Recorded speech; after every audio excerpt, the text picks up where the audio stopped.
Assalamualaikum warahmatullahi wabarakatuh. Alhamdulillah. Wassalatu wassalamu ala rasulillah. Amma ba'd. Akhi ukhti rahimakallah. Mendengarkan sebuah cerita yang aneh, menyeramkan, terkadang disenangi oleh sebagian orang.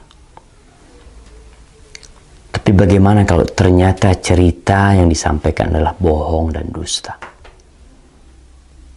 Maka kita tidak akan suka dengan pelakunya. Lalu bagaimana pula kalau ternyata cerita tersebut disandarkan kepada Nabi alaihi salatu wassalam, padahal Nabi tidak pernah mengucapkannya?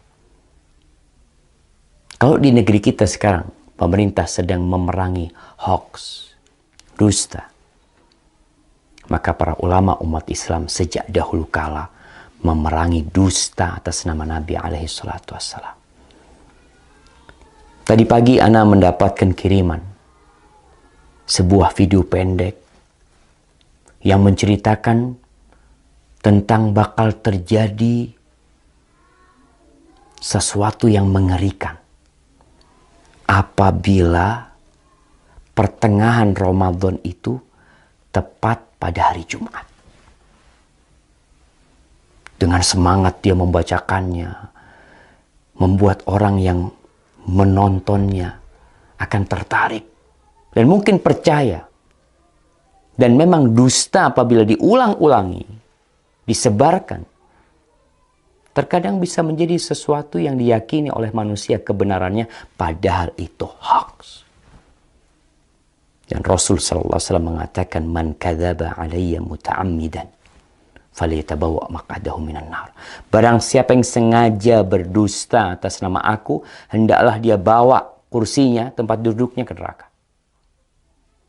Maka jangan mudah-mudah menyebarkan hadis palsu, hadis dhaif, kecuali memberikan penjelasan. Kalau hadis itu palsu atau hadis itu dhaif. Ana akan bacakan hadisnya. An Ibnu Mas'ud, dari Abdullah bin Mas'ud radhiyallahu taala anhu qala Rasulullah sallallahu alaihi wasallam, Rasulullah sallallahu alaihi wasallam bersabda, padahal Nabi tidak pernah menyabdakan hal ini. Idza kana sayhatun fi Ramadan fa innahu yakunu ma'ma'atun fi Syawal wa tamyizul qaba'il fi Dzil Qa'dah wa tasfikud dima' fi Dzil Hijjah والمحرم وما المحرم يقولها 3 مرات هيهات هيهات يقتل الناس فيه هرجا هرجا قلنا وما الصيحة يا رسول الله قال هذه في النصف من رمضان ليلة الجمعة فتكون هذه توقظ النائم وتقعد القائم وتخرج العواتق من خدورهن في ليلة جمعة في سنة كثيرة الزلزال والبرد فإذا وافق شهر رمضان في تلك السنة ليلة الجمعة فإذا صليتم الفجر من يوم الجمعة في النصف من رمضان فادخلوا بيوتكم وأغلقوا أبوابكم وسدوا كوكم ودثروا أنفسكم وسدوا آذانكم فإذا أحسستم بالصيحة فخروا لله سجدا وقال سبحان القدوس ربنا القدوس فإن من فعل ذلك نجا ومن لم يفعل هلك. Jamaah rahimakumullah. Ramadan tahun ini, tanggal 15 Ramadan, insya Allah hari Jumat. Ini yang menyebabkan penyebar hadis ini. Karena hadis ini seakan-akan akan berlaku tahun ini. Yang artinya dari Abdullah bin Mas'ud radhiyallahu taala anhu, Rasulullah sallallahu alaihi wasallam bersabda, apabila ada suara dahsyat tepat di bulan Ramadan, maka itu akan terjadi beruntun sampai bulan Syawalnya. Banyak di antara golongan manusia lebih memisahkan diri. Mereka bergerombol-gerombol di bulan Dzulhijjahnya. Pertumpahan darah banyak terjadi di bulan Dzulhijjah tersebut. Juga semakin klimak ketika masuk di bulan Muharram. Rasulullah SAW menyebutkan hal itu 3 kali. Apa yang harus kami lakukan di bulan Muharram?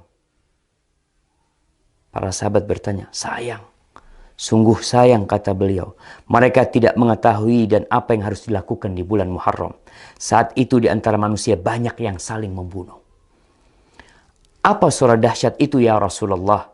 Sahabat bertanya kepada Nabi SAW. Suara keras itu adalah mulai terjadi di pertengahan bulan Ramadan yang bertepatan di malam Jumat. Suara dahsyat itu mengagetkan orang-orang yang sedang tidur, menjatuhkan orang yang sedang berdiri. Segala benda terhempas jauh keluar dari tempatnya, atau para wanita yang masih gadis akan keluar dari kamar-kamarnya. Malam Jumat pertengahan Ramadan itu terjadi goncangan dahsyat dan cuaca sangat dingin. Banyak sekali terjadi gempa, banyak sekali yang seperti yang kita lihat lah, gempa di mana-mana mungkin. Kemudian apabila bulan Ramadan itu tepat di tahun itu, dan kalian sedang melaksanakan sholat subuh malam Jumat di pertengahan bulan Ramadan tersebut, masuklah ke dalam rumah, kuncilah pintunya, tutuplah kepala kalian, lindungi tubuh kalian, dan tutup telinga kalian. Apabila kalian merasakan suara dahsyat, bersyukurlah, sujud. Nih, ada sujud. Kita tahu sujud itu ada sujud syukur, sujud tilawah, kemudian ada sujud sahwi, ada sujud ketika sholat. Ini sujud ketika mendengar suara keras. Membaca Subhanal Quddus, Rabbunal Quddus. Karena sesungguhnya apabila kalian melakukan itu, niscaya selamat. Jika tidak, tentunya akan binasa. Ini tersebar jemaah di beberapa tulisan. Ini ambil dari beberapa tulisan yang ada di internet. Kemudian video itu juga telah tersebar, yang disebarkan oleh ya entah siapa yang menyebarkan hal itu, menyebarkan hoax. Kita lihat sekarang bagaimana hukum hadis ini. Para ulama menjelaskan hadzal hadis munkar la yasih. Hadis ini munkar, tidak benar. Al-Uqaili mengatakan laisa li hadzal hadis aslun min hadithi thiqah. Hadis ini enggak punya dasar dari perawi yang thiqah, wala min wajhin yathbut, dan enggak ada yang benar dalam hadis ini. Itu disebutkan dalam Ad-Du'afa Al-Kabir. Dan Ibnul Jauzi mengatakan hadis ini hadza haditsun maudhu. Hadis ini palsu atas nama Nabi SAW. Kemudian Syekh Albani mengatakan maudhu'un, hadis ini palsu, diriwayatkan oleh Nuaim ibn Hammad dalam kitab Al-Fitan. Dan Al-Imam Al-Zahabi mengatakan qultu dha maudhu' wa maslama saqit matruk. Ini hadis palsu. Perawinya ada yang matruk, yang dituduh berdusta jamaah. Ditinggalkan. Lalu kita meriwayatkannya, menceritakannya kepada umat, menyebarkannya. Atas nama Nabi SAW. Nabi bersabda, padahal Nabi tidak pernah menyabdakan hal itu. Jamaah, ma min qaul. Tidak ada satu ucapan yang keluar melainkan ada raqib, ada atid. Ma yalfidu min qaulin illa ladaihi raqibun atid. Akan ada yang mengawasi, mencatatnya. Tapi mungkin sebagian mengatakan, Ustadz kan boleh meriwayatkan hadis dhaif. Kan ada ulama yang berpendapat seperti itu. Kan ada khilaf di antara para ulama. Nah, Anda akan sebutkan para ulama yang membolehkan meriwayatkan hadis dhaif. Yang pertama, mereka mengatakan ini dalam fadailul a'mal. Dalam fadilah beramal. Bukan dalam menceritakan hal yang gaib. Yang mana itu berkaitan dengan akidah seorang hamba nanti.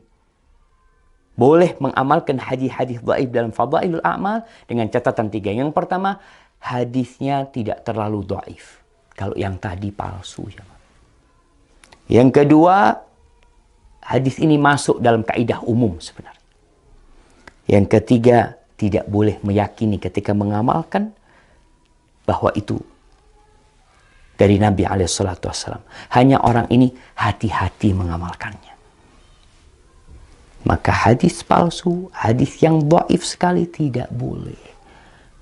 Kalau antum mau menyampaikan sebuah hadis yang dhaif, sampaikan kalau ini dhaif, kalau ini palsu, agar orang faham dan mereka tidak tertipu dengan apa yang kita sampaikan. Barakallahu fikum.